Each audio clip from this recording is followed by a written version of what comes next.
আমার ভাইয়েরা, আপনারা নিশ্চয় অবগত আছেন 5 আগস্ট স্বৈরাচার শেখ হাসিনা সরকারের পতনের যে পটভূমি তৈরি হয়েছিল, সবচাইতে বেশি ভূমিকা যারা পালন করেছে তারা হচ্ছে সেই সময়ে ছাত্র তৌহিদ জনতা, যারা তারা অত্যন্ত গুরুত্বপূর্ণ ভূমিকা পালন করেছে।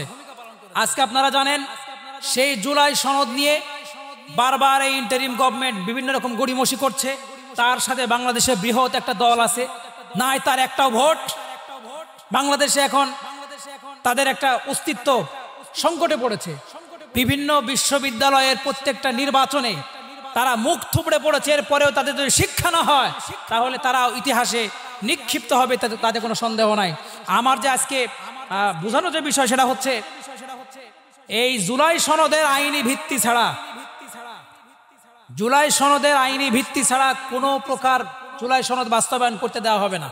কারণ আজকে যে সমস্ত জুলাই যোদ্ধারা সেই সময় আন্দোলন যারা করেছে, জুলাই যোদ্ধাদের যে ত্যাগ, তাদের যে আত্মত্যাগ, তাদের যে কঠিন সিদ্ধান্তের মুখে সেই সময় স্বৈরাচার শেখ হাসিনা সরকার পালাতে বাধ্য হয়েছিল।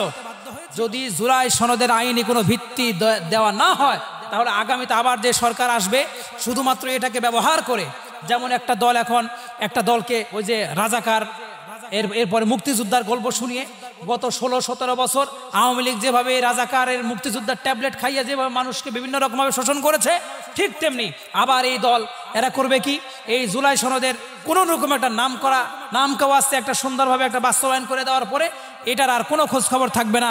ভবিষ্যতে আবার দেখা যাবে জুলাই যোদ্ধা যারা জুলাই আন্দোলনে যারা সবচেয়ে বেশি ভূমিকা পালন করেছে তাদেরকে ফাঁসির কাস্টে ঝুলানো হবে। এই জন্য আমার আজকের যে দাবি সেটা হচ্ছে জুলাই সনদের আইনি ভিত্তি প্রয়োজনে কোনো ভোট দিয়ে এই জুলাই সনদের আইনি ভিত্তি প্রদান করতে হবে এবং জুলাই যোদ্ধা যারা তাদেরকেও মর্যাদা দিতে হবে এবং জুলাই আন্দোলনে যে সমস্ত আলেমদের আত্মত্যাগ ছিল তাদেরকে ওই জুলাই সনদের ভিতরে আলেমদের আত্মত্যাগও সেখানে অবস্থান ক্লিয়ার করতে হবে। এটা হচ্ছে আমার দাবি।